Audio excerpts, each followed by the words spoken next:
APPTD employees union నూతన కార్యాలయాన్ని ప్రారంభించిన రాష్ట్ర అధ్యక్షులు పలిశెట్టి దామోదర్రావు నూతన భవనానికి సీనియర్ కమ్యూనిస్టు పార్టీ నాయకులు కార్మిక నేత కామ్రేడ్ సిహెచ్ఎల్ కాంతారావు భవనంగా నామకరణం చేయడం జరిగింది. ఆర్టీసీ బస్టాండ్ దగ్గర ఎంప్లాయీస్ యూనియన్ ఆఫీస్ ని ప్రారంభించడం జరిగింది. గత కొన్ని సంవత్సరాలుగా ఎంప్లాయీస్ యూనియన్ కార్మికుల కోసం ఎన్నో పోరాటాలు ఉద్యమాలు నిర్వహించినటువంటి చరిత్ర యూనియన్ కి దక్కుతుందని అన్నారు. రానున్న కాలంలో కార్మికుల పక్షాన ఎంప్లాయీస్ యూనియన్ నిరంతరం వాళ్ల సమస్యల పరిష్కారం కోసం కృషి చేస్తుందని అన్నారు.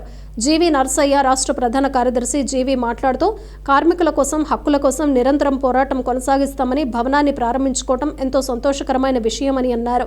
తొలుత ఎంప్లాయీస్ యూనియన్ జెండాని పలిశెట్టి దామోదర్ ఎగరవేయగా భవనాన్ని ప్రముఖ వైద్యురాలు doctor C Gautam ribbon cut చేసి జోనల్ అధ్యక్ష కార్యదర్శులు బాబు శామ్యుల్ రమేష్, ప్రముఖ న్యాయవాది CJ Pratap, Telugu Desam party senior నాయకులు వాసిరెడ్డి రవి, మహిళా నాయకురాలు కనుమూరి లక్ష్మి, ఏఐటీయూసీ జిల్లా ప్రధాన కార్యదర్శి కాసా రాంబాబు నాయకులు మాట్లాడారు. ఈ కార్యక్రమంలో రాష్ట్ర కార్యదర్శి ముప్పాళ్ల కోటేశ్వరరావు, ఎంప్లాయీస్ యూనియన్ నాయకులు మందపాటి శంకర్రావు, ఎంప్లాయీస్ యూనియన్ జిల్లా అధ్యక్ష కార్యదర్శులు ఎస్కే కాజా, జీటీ రావు, ఎస్కే ఆసిఫా, అనురాధ, ఏఐటీయూసీ ఉప్పలపాటి రంగయ్య, వైదన వెంకట్, ప్రజానాట్య మండలి రాష్ట్ర నాయకులు రామారావు, చిన్న సైదా తదితరులు పాల్గొన్నారు. ఈ సందర్భంగా ఆఫీస్ దగ్గర నుంచి ర్యాలీ, బస్టాండ్ ర్యాలీ నిర్వహించి అనంతరం మార్కెట్ యార్డ్లో మీటింగ్లు కార్మికులు, మహిళలు జిల్లా వ్యాప్తంగా అధిక సంఖ్యలో పాల్గొనడం జరిగింది. వాటిని ప్రభుత్వ పరిధిలో ఏ విధంగా పరిష్కారం ఉన్నాయి, యాజమాన్య పరిధిలో ఏ విధంగా పరిష్కారం ఉందని కూడా వివరించడం జరిగింది. ప్రధానంగా ఇవాళ మహిళా ఉద్యోగులకు సంబంధించి 180 రోజులు చైల్డ్ కేర్ లీవ్ని రాష్ట్ర ప్రభుత్వ ఉద్యోగులకు ఇస్తున్నారు.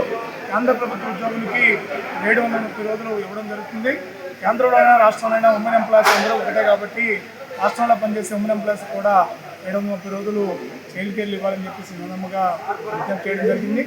అలాగే ఉద్యోగులు ఎదుర్కొంటున్నటువంటి సమస్యల్లో భాగంగా ప్రధానంగా ప్రభుత్వ ఉద్యోగులకు సంబంధించి ఆర్టీసీని ప్రభుత్వంలో విలీనం చేసిన తర్వాత ప్రభుత్వ ఉద్యోగులతో పాటు ఆర్టీసీ ఉద్యోగులు రావాల్సినటువంటి ఇతర భత్యాలకు సంబంధించి కానీ, అలాగే బకాయిలకు సంబంధించి డిఏ బకాయిలు కానీ, ఐఏఎస్ బకాయిలు కూడా వెంటనే చెల్లించే విధంగా చర్యలు చేపట్టాలని ఉద్యోగులందరూ కూడా ఇవాళ ఈ కూటమి ప్రభుత్వం మీద ఎంతో ఆశలు ఎదురు చేస్తున్నారు.